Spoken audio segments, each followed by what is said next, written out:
भंडार, माझे हे ग्रंथ, हेच माझे खरे विश्वासू आणि जिव्हाळ्याचे मित्र आहेत, माझी सोबती आहेत.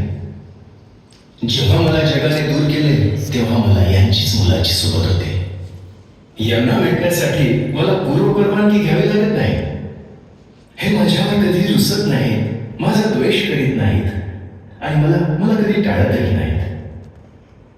यांच्या सहवासात मी तासन तास रमतो.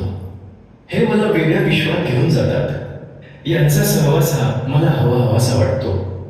म्हणून आजपर्यंत मी यांना अतिशय काळजीने जपले आहे. असा हा बहुमोल ऐवज वाचून अभ्यासून यातून आपल्या भारत देशाची सशक्त नवीन पिढी घडावी, तुमच्यासारखे सुज्ञ नागरिक तयार होतील अशी मला खात्री आहे. अपुरे विद्यार्जन उपयोगाचे नाही. भावी जीवनाची उभारणी विद्यापीठात होते, ह्या संबंधी विद्यार्थ्यांनी सजग असले पाहिजे.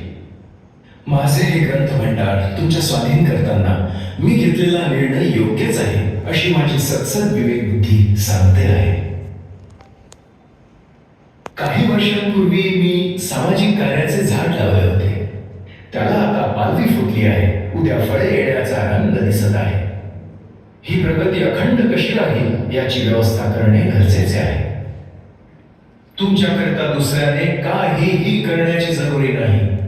तुम्ही तुमचे भले करू शकाल इतके सामर्थ्य तुमच्यात आहे.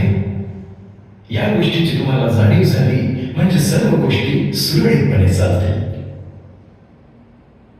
मी संघर्ष करून आपल्यामध्ये ज्याच्यावर स्वाभिमान निर्माण केला आहे, तो स्वाभिमान टिकवणे तुम्हा सर्वांच्या हातात आहे. मी स्त्रियांच्या संघटनेवर फार मोठा विश्वास ठेवणारा माणूस आहे. त्यांना जर विश्वासात घेतले तर समाजाची सुधारणा करण्यासाठी त्या काय करू शकतात हे मी जाणतो. सामाजिक दोष नाहीसे करण्याची त्यांनी फार मोठी सेवा केलेली आहे. माझ्या स्वतःच्या अनुभवावरून हे मी सिद्ध करून दिलेले आहे. मी स्त्रियांची प्रगती ज्या प्रमाणात झाली असेल त्यावरून एखाद्या समाजाची प्रगती मोजत असतो. स्त्रियांनी आपल्या हक्कांसाठी संकोच टाकून कंबर कसून पुढे आले पाहिजे, कारण भाकरीपेक्षा स्वाभिमान अधिक महत्वाचा आहे. आपल्या नशिबावर नाही तर आपल्या ताकदीवर विश्वास ठेवा. माणूस म्हणून जगा आणि माणसाचे माणूस पण जगा.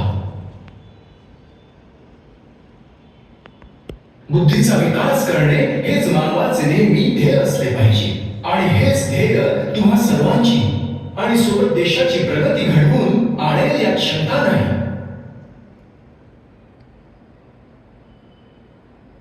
मी प्रेषित नाही, पैगंबर नाही किंवा ईश्वराचा प्रतिनिधीही नाही.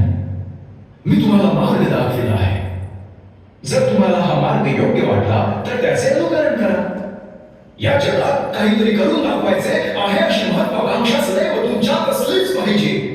म्हणून लक्षात ठेवा, जे संघर्ष करतात तेच यशस्वी होतात. धन्यवाद.